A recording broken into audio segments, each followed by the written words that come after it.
Hi అండి. నిన్న evening 7 o'clockకి ఒక పేషెంట్ వచ్చారు. So 40 years female.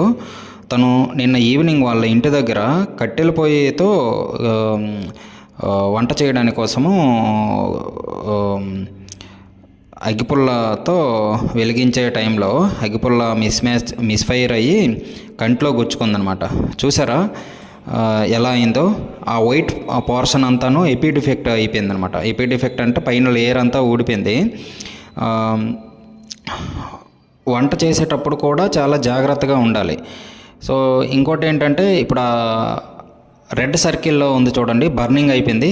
ఆ బర్నింగ్ అంటే రెప్ప పైన పడిపోయి అది నల్లగుడ్డు పైన గుచ్చుకుందనమాట. సో కొద్దిగా జాగ్రత్తగా ఉండాలి. ఇలాంటి అప్డేట్స్ కోసం ప్లీజ్ లైక్ చేయండి, సబ్స్క్రైబ్ చేయండి. Thank you.